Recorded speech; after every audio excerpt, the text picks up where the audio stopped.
بسم اللہ الرحمن الرحیم۔ السلام علیکم۔ غزوہ خیبر کے موقع پر ایک چرواہا آپ صلی اللہ علیہ وسلم کی خدمت میں آیا۔ وہ یہودیوں کی بکریاں چرایا کرتا تھا۔ اس چرواہے نے جب دیکھا کہ خیبر سے باہر مسلمانوں کا لشکر پڑاؤ ڈالے ہوئے ہے، اس کے دل میں خیال آیا کہ میں جان کر ان سے ملاقات کروں اور دیکھوں کہ یہ مسلمان کیا کہتے ہیں اور کیا کرتے ہیں۔ چنانچہ بکریاں چراتا ہوا مسلمانوں کے لشکر میں پہنچا۔ ان سے پوچھا، تمہارے سردار کہاں ہیں؟ صحابہ کرام نے بتایا کہ ہمارے سردار آپ صلی اللہ علیہ وسلم اس خیمے کے اندر موجود ہیں۔ پہلے تو اس چرواہے کو ان کی باتوں پر یقین نہیں آیا۔ اس نے سوچا کہ اتنے بڑے سردار ایک معمولی سے خیمے کے اندر کیسے بیٹھ سکتے ہیں۔ اس کے ذہن میں یہ بھی تھا، جب آپ اتنے بڑے بادشاہ ہیں تو بہت ہی شان و شوکت اور ٹھاٹ باٹ کے ساتھ زندگی گزارتے ہوں گے، لیکن وہاں تو کھجور کے پتوں کی چٹائی سے بنا ہوا خیمہ۔ خیر، وہ اس خیمے کے اندر آپ سے ملاقات کے لیے داخل ہوا اور آپ سے ملاقات کی اور پوچھا کہ آپ کیا پیغام لے کر آئے ہیں اور کس بات کا دعویٰ کرتے ہیں۔ آپ صلی اللہ علیہ وبارک وسلم نے اس کے سامنے اسلام اور ایمان کی دعوت رکھی اور اسلام کا پیغام دیا۔ اس نے پوچھا، اگر میں اسلام کی دعوت قبول کر لوں تو میرا کیا انجام ہوگا اور کیا رتبہ ہوگا؟ تو آپ نے فرمایا، اسلام لانے کے بعد تم ہمارے بھائی بن جاؤ گے، ہم تمہیں گلے سے لگائیں گے۔ اس چرواہے نے کہا کہ آپ مجھ سے مذاق کر رہے، میں کہاں اور آپ کہاں؟ میں ایک معمولی سا چرواہ اور میں ایک سیاہ فام انسان ہوں، میرے تو بدن سے بو آ رہی ہے، ایسی حالت میں آپ مجھے کیسے گلے لگائیں گے؟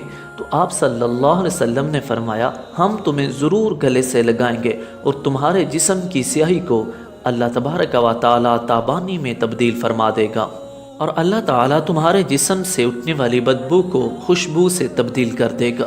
یہ باتیں سن کر اس نے کلمہ شہادت پڑھا اور مسلمان ہو گیا۔ پھر آپ صلی اللہ علیہ وسلم سے پوچھا کہ یا رسول اللہ، اب میں کیا کروں؟ آپ نے فرمایا کہ تم ایسے وقت پر ایمان لائے ہو، نہ تو اس وقت کسی نماز کا وقت ہے کہ تم سے نماز پڑھواؤں اور نہ ہی روزہ کا زمانہ ہے تم سے روزے رکھواؤں، زکوٰۃ تم پر فرض نہیں۔ اس وقت تو صرف ایک ہی عبادت ہو رہی ہے جو تلوار کی چھاؤں میں انجام دی جاتی ہے، وہ جہاد فی سبیل اللہ ہے۔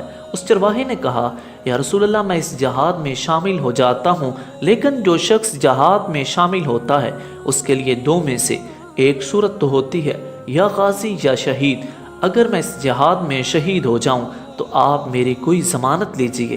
آپ نے فرمایا، میں اس بات کی ضمانت لیتا ہوں، اگر تم اس جہاد میں شہید ہو گئے تو اللہ تعالیٰ تمہیں جنت میں جگہ عطا فرمائے گا اور تمہارے جسم کی بدبو کو خوشبو سے تبدیل فرما دے گا، تمہارے چہرے کی سیاہی کو سفیدی میں تبدیل فرما دے گا۔ چنانچہ وہ چرواہا یہودیوں کی بکریاں چراتا ہوا وہاں پہنچا تھا، اس لیے آپ سے پوچھا، تم یہودیوں کی جو بکریاں لے کر آئے ہو ان کو جا کر واپس کرو، اس لیے کہ یہ بکریاں تمہارے پاس امانت ہیں۔ اس سے اندازہ لگائیں، جن لوگوں کے ساتھ جنگ ہو رہی ہو، جنگ کا محاصرہ ہو، ان کا مال غنیمت ہو، لیکن چونکہ وہ چرواہا بکریاں معاہدے پر لے کر آیا تھا، آپ نے حکم دیا، پہلے وہ بکریاں واپس کر کے آؤ، پھر آ کر جہاد میں شامل ہو جانا۔ چنانچہ اس چرواہے نے جا کر بکریاں واپس کی اور واپس آ کر جہاد میں شامل ہوا اور شہادت کے رتبہ پر فائز ہو گیا۔ جب جنگ ختم ہو گئی تو آپ صلی اللہ علیہ وسلم لشکر کا جائزہ لینے لگے۔ ایک جگہ آپ نے دیکھا صحابہ کرام کا مجمع اکٹھا ہے۔ جب آپ قریب پہنچے تو ان سے پوچھا کہ کیا بات ہے؟ صحابہ نے فرمایا اور عرض کیا، اللہ کے محبوب، جو لوگ جنگ میں شہید ہو گئے ہیں ان میں سے ایک آدمی ایسا بھی ہے جس کو ہم میں سے کوئی بھی نہیں پہچانتا۔ آپ نے فرمایا کہ مجھے دکھاؤ۔